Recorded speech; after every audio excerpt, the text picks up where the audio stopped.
kebaikan banyak. Nah, tujuan pembelajaran kita pada hari ini yang pertama mengidentifikasi nilai kepahlawanan dari tokoh Raja Purnawarman. Yang kedua, mengenal peninggalan sejarah dari Kerajaan Tarumanegara. Dan terakhir, menjelaskan sifat cahaya yang membantu kita melihat benda. Oke. Di sini ada cerita, ada kisah. Nah, kisah cerita tentang pahlawan, ada yang tahu termasuk cerita apa? Betul, itu termasuk cerita non-fiksi. Di sini ada Raja Purnawarman adalah raja yang memimpin Kerajaan Tarumanegara. Ia bijaksana, membangun saluran air untuk rakyat dan membawa kemakmuran bagi wilayahnya. Ia dikenal sebagai raja yang peduli dan bertanggung jawab. Nilai yang bisa kita teladani, yang pertama peduli terhadap rakyat, yang kedua bijaksana dalam memimpin, yang ketiga bekerja keras untuk kemajuan, dan terakhir melindungi rakyat dari kejahatan. Nah, di sini ada jejak kepahlawanan yang tertulis. Kelihatan nggak banyak? Kelihatan. Nah, ini salah satu peninggalan Raja Purnawarman, yaitu prasasti.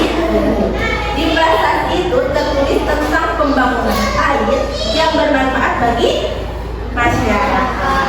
Peninggalan ini menjadi bukti perjuangan beliau untuk kesejahteraan rakyat. Nah, dari situ, dari yang tadi kita mempelajari peninggalan, kita bisa mengenal sejarah dan perjuangan para pahlawan di masa lalu. Nah, prasasti ini, Ibu ada pertanyaan, bagaimana kita bisa melihat prasasti tersebut? Betul, karena adanya cahaya. Nah, karena ada cahaya, kita bisa melihat prasasti, candi, dan benda bersejarah lainnya. Tanpa cahaya, semua benda akan tampak gelap dan tidak terlihat. Cahaya sangat penting dalam kehidupan sehari-hari. Jadi cahaya penting nggak buat kehidupan kita? Penting. Nah, sifat-sifat cahaya ada berapa? Ada dua. Yang pertama, merambat lurus. Yang kedua, merambat lipat. Nih contohnya merambat lurus. Sinar senter menyorot lurus ke depan atau cahaya matahari masuk lurus melalui jendela.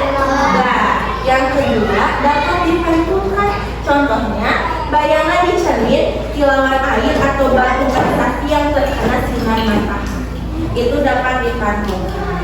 Nah, anak-anak, mungkin cukup kesekian pembelajaran kita hari ini. Tadi kita belajar apa aja? Yang pertama, tentang cerita non-fiksi. Yang kedua apa?